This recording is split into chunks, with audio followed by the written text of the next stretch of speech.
आज आप लोग को यहाँ देख के मुझे बहुत अच्छा लग रहा है और सबसे अच्छी बात ये लग रही है कि आप सभी लोगों के पास तिरंगा है। आज हम यहाँ पर उपस्थित हैं। आज 13 अगस्त 2022 है।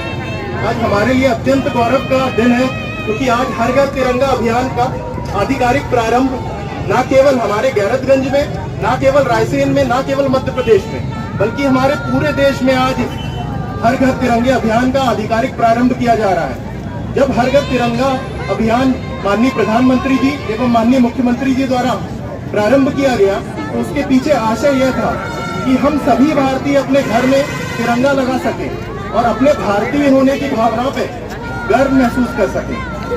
पर राष्ट्रीय ध्वज तिरंगा हम अपने घर पे क्यों लगाएं? ये प्रश्न आप लोगों के दिमाग में भी कई बार आ रहा होगा क्योंकि आप बच्चे हैं, आप लोग ये सोच रहे होंगे कि राष्ट्रीय ध्वज लगा के क्या होगा। तो आइए आज हम इसी प्रश्न का उत्तर ढूंढते हैं। इस प्रश्न के उत्तर को ढूंढने के लिए हमें अपने भारत के इतिहास के कुछ पन्नों पीछे जाना पड़ेगा। हमें यह जानना पड़ेगा कि 200 वर्ष से अंग्रेजों के राष्ट्रीय ध्वज यूनियन जैक के अंदर हम पराधीन रहकर 200 वर्ष हमने अपने देश का समय व्यतीत किया है।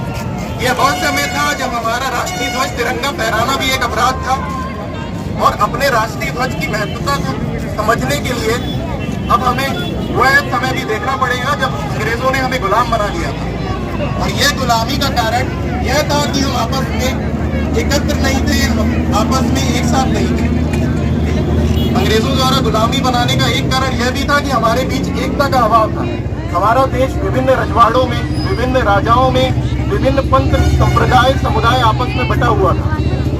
यह 200 वर्ष की गुलामी अंग्रेजी झंडे के अंदर रह के हमें काटनी पड़ी और अंग्रेजों द्वारा यह भ्रांति भी फैला दी गई कि हम अपने स्वतंत्र होकर अपना शासन करने में अक्षम है।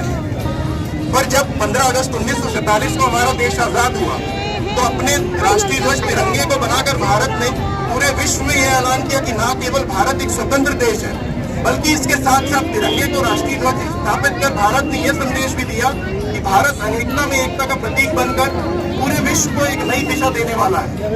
तिरंगा इस बात का प्रतीक बना कि अंग्रेजों की फूट करो और राज करो या डिवाइड एंड रूल की नीति को भारत ने अस्वीकार कर दिया है और अब सभी संप्रदाय को एक मानकर भारत ने तिरंगा को अपना राष्ट्रीय ध्वज माना है। हमारा राष्ट्रीय ध्वज केवल भगवा या केवल सफेद या केवल हरे रंग का नहीं है। हमारा राष्ट्रीय ध्वज तभी बनता है जब ये तीनों रंग एक साथ समाहित होते हैं। ये इस बात का सूचक है कि अनेकता में एकता का मूल्य हमारे देश के लिए अत्यंत महत्वपूर्ण है और इस मूल्य को हमारे देश ने आत्मसात कर लिया है। हमारा तिरंगा हमारे राष्ट्र प्रेम और राष्ट्र के लिए दिए गए त्याग और कुर्बानी की याद भी दिलाता है जो हमारे राष्ट्रीय स्वतंत्रता सेनानियों ने हमारे देश के लिए दी। हमारे देश के वीर क्रांतिकारी और राष्ट्रीय स्वतंत्रता सेनानियों ने हंसते हंसते अपने प्राण निछावर कर दिए ताकि हमारा देश आजाद हो सके और हमारा तिरंगा हम आजाद रूप से फहरा सके। अंग्रेजी हुकूमत में ऐसा समय था जब तिरंगा फहराने पर गोली मार दी जाती। 15 अगस्त 1947 को पहली बार लाल किले पर तिरंगा फहराया गया जो इस बात का सूचक था कि भारत अब स्वतंत्र हो चुका है और आज आजादी के 75 साल बाद अब हमें यह अधिकार मिल गया है कि हम अपना तिरंगा अपने घर पे फहरा सकते। हर घर तिरंगे लगाने का एक उद्देश्य यह भी है कि हम सब भारतीय का केवल एक ही राष्ट्रीय ध्वज है और उसी को सर्वोपरि मानकर हम इस तिरंगे को अपने घर पे लगाएं। उसके अलावा अन्य कोई झंडा हम ना लगाएं जिससे यह स्थापित हो जाए कि हमारे भारतीय होने की भावना हमने सर्वोपरि है और सर्वप्रथम हम भारतीय हैं और इसके बाद हमारा धर्म, हमारी जात और हमारा संप्रदाय आता है। माननीय प्रधानमंत्री जी द्वारा आज हमें यह अधिकार दे दिया गया है पर इस अधिकार के साथ हमें कुछ नियम और कुछ दायित्व भी ध्यान रखने पड़ेंगे। जैसा कि अभी रैली में हमने देखा कि स्कूल का झंडा हमारे तिरंगे से ऊपर था। ऐसा कभी भी मत करिए।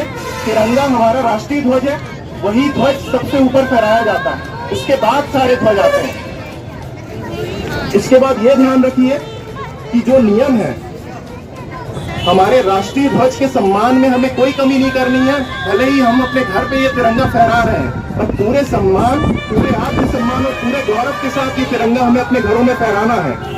ये भी ध्यान रखिए कि अब 24 घंटे अर्थात सूर्यास्त के बाद भी हम तिरंगे को अपने घर में फहरा सकते हैं। और ये भी ध्यान रखिए कि फटा और मैला या कुचैला ऐसा झंडा हमें नहीं फहराना है।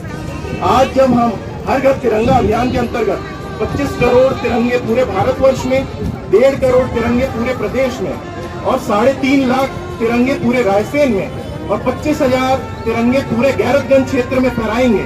तो इसका उद्देश्य यह होगा कि हम तिरंगे के तीनों मूल्य, सत्य, समृद्धि और शांति, ये तीनों मूल्य को आत्मसात कर पाए। आइए आज हम संपर्क लें, आज ये संकल्प लें कि हर घर तिरंगे अभियान के मूल भावना और तिरंगे के मूल को अपने अंदर आत्मसात करके अपने घरों में तिरंगा लगाएंगे और हर घर तिरंगा अभियान को सफल बनाएंगे। बहुत बहुत धन्यवाद। एक बार फिर नारा लगाएंगे, भारत माता की जय, भारत माता की जय, भारत माता की जय।